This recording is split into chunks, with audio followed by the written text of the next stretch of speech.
نحمده ونصلي ونسلم على رسوله الكريم اما بعد فاعوذ بالله من الشيطان الرجيم بسم الله الرحمن الرحيم الا ان اولياء الله لا خوف عليهم ولا هم يحزنون الذين امنوا وكانوا يتقون صدق الله مولانا العظيم اللهم صل على سيدنا ومولانا محمد وعلى آل سيدنا ومولانا محمد وبارك وسلم. سامعین محترم، پہلی آیات مبارکہ الا ان اولیاء اللہ کی ہم تفسیر ترجمہ اس کی تھوڑی سی مختصر سی تشریح پہلی ویڈیو میں عرض کر چکے ہیں. تو آج ہم بات کریں گے الذین آمنوا وکانوا یتقون کہ ولی کون ہوتا ہے. یہ آیات مبارکہ ہمیں بتا رہی ہے کہ الذین آمنوا وہ لوگ کانوا یتقون کہ جنہوں نے تقوی اختیار کیا، جنہوں نے پرہیزگاری اختیار کی، وہ اللہ کے ولی ہیں. یعنی ولی کے اندر دو چیزوں کا ہونا ضروری ہے. پہلی چیز یہ کہ ولی کا ایمان مضبوط ہو، اپنے اللہ پر اتنی کامل مضبوط ہو کہ اللہ کی رضا کے بغیر، اللہ کی مرضی کے بغیر اس ولی کے لیے دیکھنا بھی ناممکن ہو، سننا بھی ناممکن ہو. جب بھی وہ بولے، جب بھی وہ سنے، جب کھائے پیے کوئی بھی کام کرے تو وہ اللہ کی ذات پر توکل اور کامل یقین کے ساتھ کرے کہ میرا اللہ میرے ساتھ موجود ہے. پہلی نشانی کہ ولی کا ایمان اتنی طاقتور، اتنی مضبوط ہو. اور دوسرا اس کے اندر تقوی، پرہیزگاری ہو. جس کے اندر تقوی اور پرہیزگاری ہوتی ہے وہ اللہ کا ولی ہوتا ہے. اور تقوی، یہ پرہیزگاری جو ہے ایسی نعمت ہے کہ اللہ اپنے ولیوں کو عطا فرماتا ہے.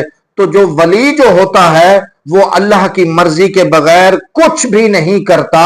میرا رب جیسے فرماتا ہے، میرا قادر مطلق جیسے چاہتا ہے ولی ویسا ہی کرتا ہے. رب کی مرضی کے بغیر ولی کچھ بھی نہیں کر سکتا.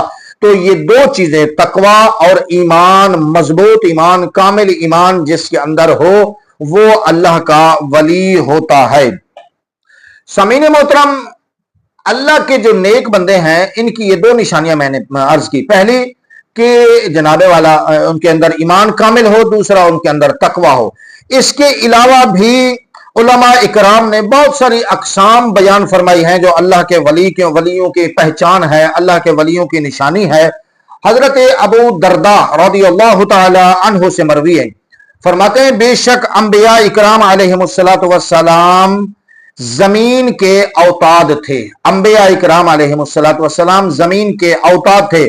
جب نبوت کا سلسلہ ختم ہو گیا تو اللہ تبارک و تعالی نے امت محمد صلی اللہ تعالی علیہ وسلم میں سے ایک قوم کو ان انبیاء اکرام علیہم السلام کا نائب بنا دیا. یعنی بات کو سمجھنے والی ہے کہ انبیاء اکرام زمین کے اوتاد تھے. جب نبوت کا سلسلہ ختم ہو گیا، انبیاء اکرام علیہ السلام دنیا سے پردہ فرما گئے، تو اللہ رب ذوالجلال نے ان انبیاء اکرام علیہ السلام کے لیے امت محمد صلی اللہ تعالی علیہ وسلم میں سے ایک قوم کو انبیاء کا نائب بنا دیا. اور انبیاء کا نائب جنہیں بنایا گیا ان ہستیوں کو ابدال کہتے ہیں. وہ حضرات جو ابدال ہیں وہ فقط نماز، روزہ، تسبیح، تقدیس میں کثرت کی وجہ سے لوگوں سے افضل نہیں ہے. یہ نہیں ہے کہ وہ جناب والا وہ نمازیں کثرت سے پڑھتے ہیں، روزے کثرت سے رکھتے ہیں یا تلاوت قرآن بہت کرتے ہیں. یہ بھی ان کی افضلیت کے لیے بہت مقام ہے، لیکن صرف ان وجہ سے وہ دوسرے لوگوں سے ممتاز و افضل نہیں ہیں، بلکہ اپنے حسن اخلاق، ورع، تقوی کی سچائی، نیت کی اچھائی اور تمام مسلمانوں سے اپنے جناب والا سینے کی سلامتی، اللہ رب ذوالجلال کی رضا کے لیے حلم، صبر، دانش مندی، بغیر کمزوری کے عاجزی اور تمام مسلمانوں کی خیر خواہی کی وجہ سے افضل ہوتے ہیں. یہ خوبیاں بھی اللہ کے ولیوں میں ہوتی ہیں. یہ تمام خوبیاں جو میں نے عرض کی ہے کہ اللہ کا ولی جو ہوتا ہے انبیاء کا نائب ہوتا ہے، اس زمین کے ابدال ہوتے ہیں.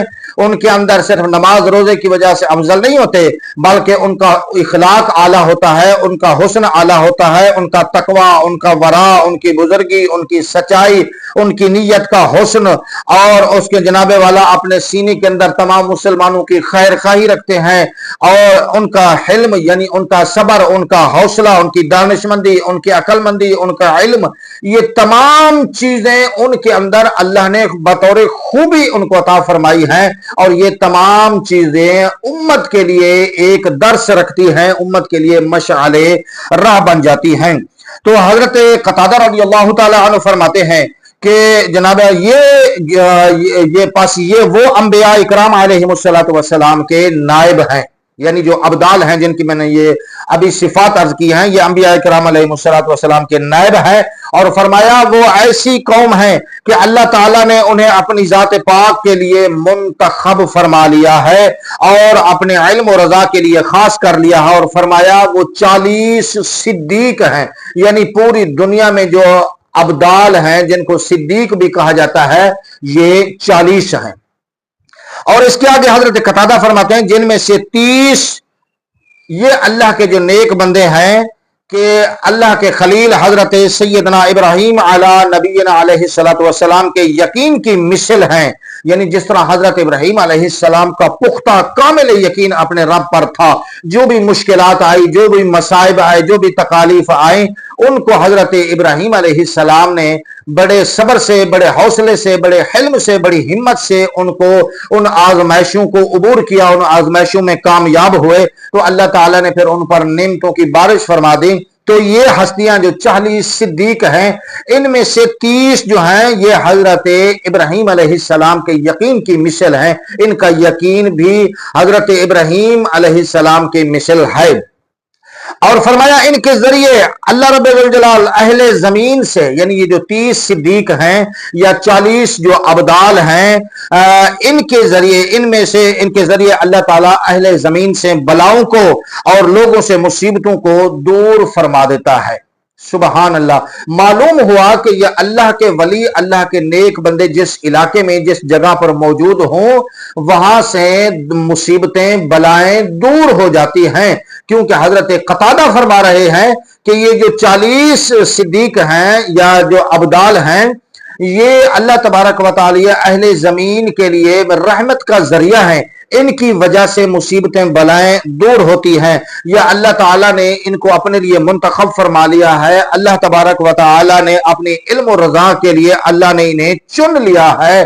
تو اللہ تبارک و تعالیٰ کے یہ محبوب بندے، ان کا مقام یہ ہے کہ یہ اللہ کے علم و رضا کے لیے چنے ہوئے ہیں، یا اللہ نے ان کو خود اپنی ذات کے لیے، اپنی رحمت لوگوں کو پہنچانے کے لیے، لوگوں سے مصیبتیں دور کرنے کے لیے ان کو وسیلہ بنا کر کائنات میں اللہ نے اولیاء اللہ کو بھیجا ہے۔ تو سامعین محترم، اور اس کے علاوہ فرماتے ہیں، حضرت قتادہ فرماتے ہیں ان کے ذریعے سے ہی بارش ہوتی ہے، اور ان کے ذریعے سے ہی لوگوں کو رزق دیا جاتا ہے۔ ان میں سے کوئی اس وقت تک فوت ہو جاتا ہے نہیں ہوتا، اس وقت تک فوت نہیں ہوتا جب ان کے فوت ہونے سے پہلے اللہ تعالیٰ ان کی جگہ پر کوئی ان کا نائب یا کوئی دوسرا جانشین مقرر نہ کر دے۔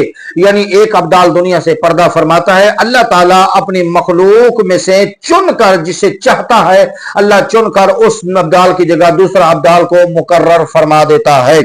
تو سامعین محترم، وہ کسی پر لعنت نہیں بھیجتے، یہ اللہ والوں کی خاصیت ہے، وہ کسی پر لعنت نہیں بھیجتے، اپنے ماتحتوں کو اذیت نہیں دیتے، ان پر دست درازی نہیں کرتے، اور انہیں حقیر نہیں جانتے، اور خود پر فوقیت رکھنے والوں سے حسد نہیں کرتے کہ جناب میں اتنا بڑا پیر ہوں، میں بڑا اتنا لاکھوں میرے مرید ہیں، میرے پاس جناب والا بہت بڑا مدرسہ ہے، تو یہ بندہ میرے سے آگے بڑھ گیا ہے۔ تو وہ اللہ کے ولیوں کے اندر یہ عاجزی ہوتی ہے کہ جو لوگ اپنے آپ کو ان پیروں سے، اللہ کے نیک بندوں سے بڑا سمجھتے، اس کے ساتھ حسد نہیں کرتے۔ اور فرمایا وہ بات کرنے میں تمام لوگوں سے اچھے اور نفس کے اعتبار سے زیادہ پرہیزگار ہیں، سخاوت ان کی فطرت میں شامل ہے، اسلاف نے جن نامناسب چیزوں کو چھوڑا ان سے محفوظ رہنا ان کی صفت ہے، ان کی یہ صفت جدا نہیں ہوتی۔ آج ان کے اندر جو خشیت ہے، اللہ کی محبت ہے کی حالت میں ہوں، وہ ان خشیت کی وجہ سے اللہ کے انعامات کے مستحق ہوتے ہیں۔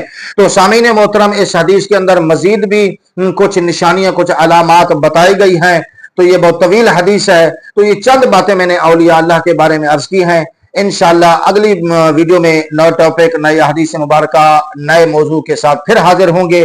اللہ تعالی ہمیں اپنے نیک بندوں سے سچی عقیدت محبت رکھنے کی توفیق عطا فرمائے، آمین۔ السلام علیکم۔